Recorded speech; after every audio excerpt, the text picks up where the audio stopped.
Hey guys, welcome back to another great game of CEDH. Today we are highlighting a second game we played a little while ago.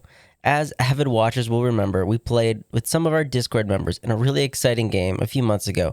And for those who haven't, I'll link game 1 in the corner. But this game was just as fun, and oh boy, did it have interaction for days. Also, if you want to support the channel, come check out our Patreon, as it's the best way to support the channel and help us produce the content you enjoy. Also, if you're interested in playing with us, hop on our Discord. We have an ever-growing community and we'll love to talk MTG or whatever strikes our fancy. And another benefit is we often let people know when we play and would love to meet some new people. Alright, block there, kill that. That is trample. Guess I'm just dead on board. First up is Luke, who has brought Araumi of the Dead Tide. And oh boy, I think this is an underrated commander. This is a Dimir Turbo Ad Naz consultation deck, and has a 1-card combo in the form of Spellseeker, with the added backup of Recursion, just in case you can't go off the first time. Next up is Dylan, piloting his signature list, Hapatra, Vizier of Poisons. And as the author of the list on the CEDH database, I have to imagine he knows quite a bit about this scary snake woman. This is a Turbo Hulk list that aims to sacrifice Protean Hulk for a win, or use either Witherbloom or Hapatra counter shenanigans as a backup win con. And oh boy, can this deck really come out of nowhere. In the third spot, we have Hidden Planet X playing Urza, Lord Artificer, and today he's piloting the Urza Polytyrant list from the CEDH database. This is a polymorph deck that uses Urza's ability to create a token to polymorph it into a Hullbreak Horror. Then he loops cheap artifacts for infinite mana and the ability to cast his entire deck, while also utilizing Urza's ability to break parity with stax artifacts such as Winter Orb. And bringing up the rear, we have Cedh. He's brought Yennet, Cryptic Sovereign, and this is another commander precon commander that I actually just forgot about. But I definitely shouldn't have, as I realized Peer into the Abyss is an odd mana spell, and this deck aims to cast it turn 3 by the latest. And if not, a free Nexus of Fate or Doomsday seems pretty good. But without further ado, let's get on to the gameplay. Luke starts off the game by cracking a Flooded Strand for an Underground Sea. And not done yet, he has a Mana Crypt and a Lotus Petal. The petal is then cracked for a turn 1 Araumi. Dylan has a Llanowar Waste and takes 1 for a Birds of Paradise. Hidden has a Snow-Covered Island and pays 2 for a Git Probe on Cedh. Cedh reveals his hand with some powerful 3-drops, and Hidden draws. He follows this up with a Jeweled Amulet and an Aether Spellbomb. Cedh has a quick turn just playing Exotic Orchard as land. Luke takes 3 from his crypt and casts a Diabolic Intent on his commander. He has a Floating Colorless left and goes to search out a card. And while we weren't supposed to know what it is, he quickly finds and casts a Crow Mox, imprinting a Dothy Voidwalker. He then taps the Mox for a black and uses it on a Reanimate to bring his commander back from the grave. Dylan plays a City of Brass and casts the Demonic Tutor. Hidden's Git Probe revealing an Oppo agent really did change how people played this. But Dylan goes and grabs a card before passing it to Hidden. Hidden has another Snow-Covered Island and casts a Mox Opal. And while the Mox is active, his Amulet actually can't produce any mana, so Urza has to wait at least 1 more turn.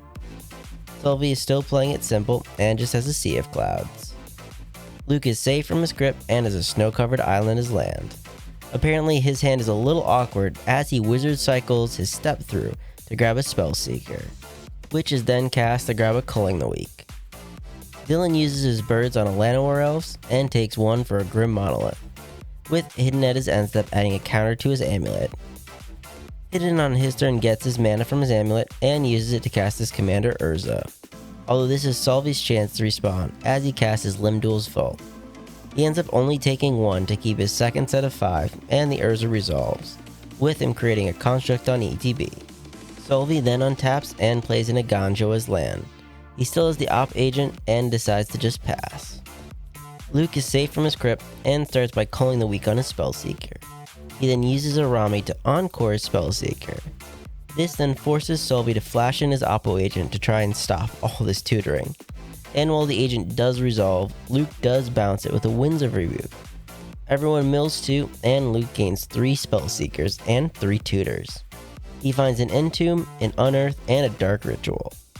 The Dark Ritual is then cast for him to go up to 5 black mana. He then uses 1 of it on an Entomb to bin a Thassa's Oracle, and he drops to 3 black to unearth the Thassa's, and with the ETB on the stack, he tainted packs. Luke thought he had it, but Hidden responds as he taps his artifacts for 2 blue on a Narset's reversal. And unfortunately, Luke doesn't have any way of stopping it, as the spell is bounced to his hand.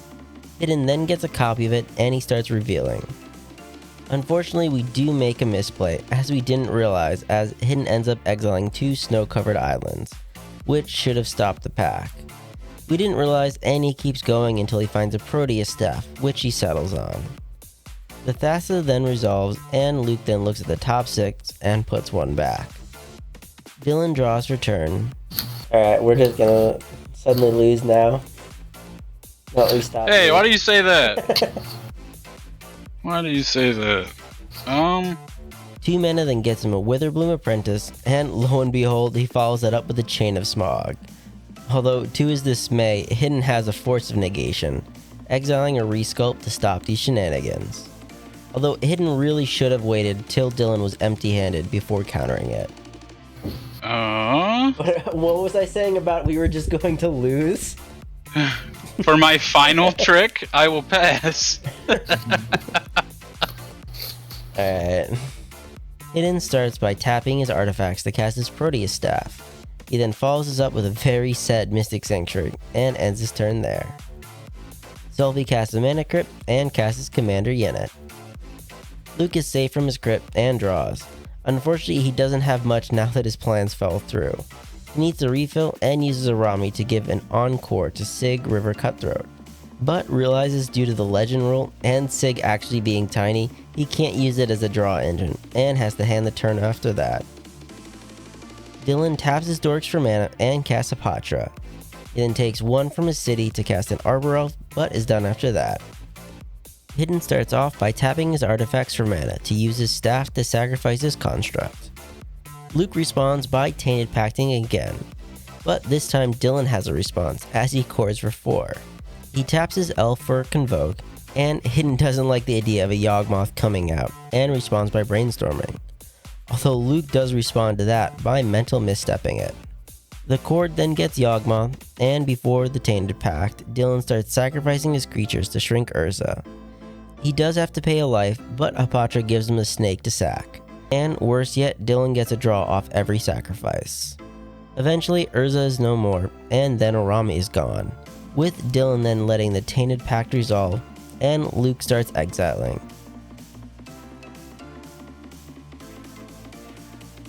He did think about a Mnemonic Betrayal, but with an Ashiok that can nuke graveyards, he ends up passing on that and stops at a Doomsday, since his pile of exiled cards is getting pretty high already. The staff trigger finally resolves, and Hidden reveals until he hits a Hullbreak Horror, which enters, but unfortunately Hidden doesn't have anything to cast now that his Brainstorm was countered. And at his end step, Dylan pays 8 to draw 8 and kill the Horror with Yawgmoth. Dylan then pays another 5 life to take care of Yennet as well. Cedh starts off with a Time Twister. Luke responds first with a Vampiric Tutor, with Dylan then responding by exiling an Elvish Spirit Guide for a green, and uses it on a crop rotation. He sacrifices his Llanowar Waste to go and grab a Gaia's Cradle. Everyone begins shuffling up, and Cedh remembers his Crypt Trigger. He takes 3, and everyone draws a fresh set of 7. Cedh then has a Mox Opal, and plays an Arid Mesa as land. 2 mana then gets him a Talisman of Dominance, and he then cracks his fetch for a Tundra. He shortcuts as he uses that, plus his Talisman on a Felwar Stone. Luke takes 3 from his crypt and shocks in a Watery Grave. He also has a Mox Opal and casts a Ponder. He looks and chooses to shuffle and draw. 3 mana then gets him a Windfall. Dylan does have a response as he uses his Cradle for a Veil of Summer. And Luke then fires back with a March of Swirling Mist for the Hapatra and Yawgmoth. The creatures phase out and Dylan draws off the Veil. He still has 5 floating green and responds by crop rotating again on his city to go and grab a Gaia Reach Sanitarium. The Windfall then resolves and everyone draws 7. Luke then brainstorms but hands the turn over. But still in his main phase 1, Dylan still has floating mana left, and uses a green on a Noxus Survival to try and bring back the Veil of Summer. Hidden doesn't like this and responds with a mental misstep though. Dylan untabs and his creatures phase back in.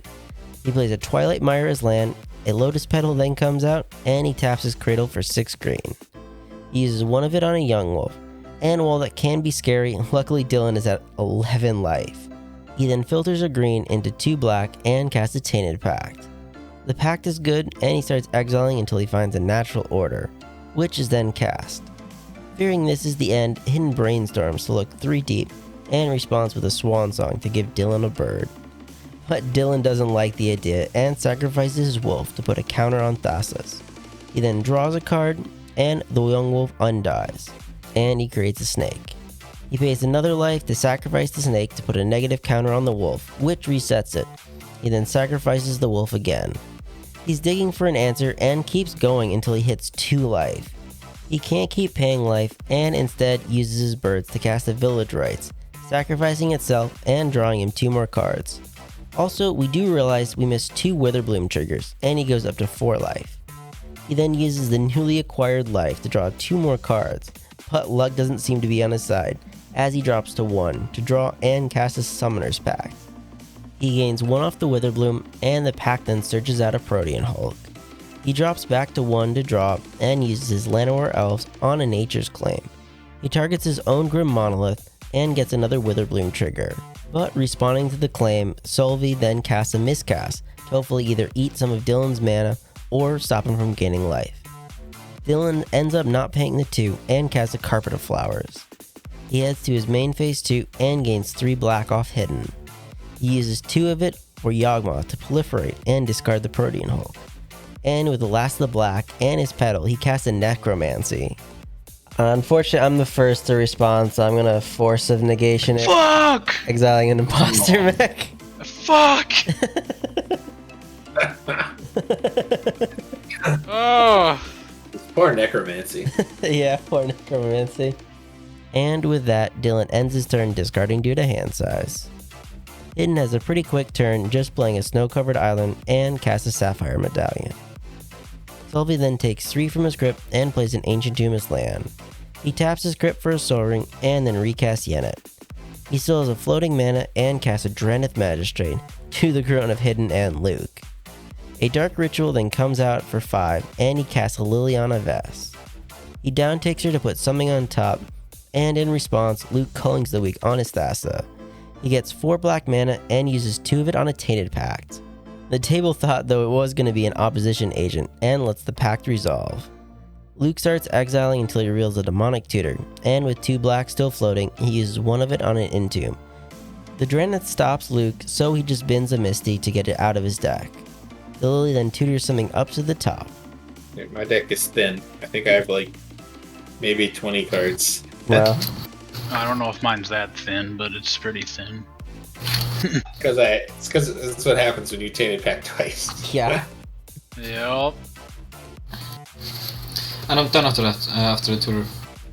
Luke draws and is safe from his crypt. He casts a Malevolent Hermit and then Demonic Tutors. He finds a card to hand and then casts an Unearth to try and bring back the Thassa, who is brought back, and responding to the ETB, Luke Demonic Consults. Hidden responds by cracking a Spellbomb to draw, and the table is out of responses, and Luke gets the game. And before I get into the game review, I want to thank our Patreon subscribers. Game review. Well, that was quite the game. I can't believe how much interaction was thrown around, and how many cards were drawn. And speaking of cards drawn, our boy Dylan drew so many off his Yawgmoth, and he was very fortunate that Solvi had a Time Twister to reset his hand. If not, the table definitely would have been done for. And congrats to Luke, as he was able to come back after his first Thassa's attempt was thwarted. I totally forgot how good Spellseeker is with Araumi, and is basically a 1-card combo. Unfortunately for Hidden and Solvi, they just didn't get the same early game mana acceleration, and weren't able to utilize all the wheeling and dealing that happened. And with Dylan having a creature lockdown, it really just hurt their gameplay. But was I right? Was there interaction for days? Let me know your thoughts on the gameplay down below, and I'll see you guys later. Hey guys, thanks for making it to the end of the video. I just wanted to let you know that we have a TCG affiliate link, and if you ever see a card you want to try, or are inspired to brew something new, Use our link when purchasing and we'll receive a small portion of the sale. This is a great way to support the channel, and if you enjoyed the gameplay, please leave a like and subscribe, as it really helps us keep making videos. And remember, never give up, even if you're dead on board. I'll see you guys later.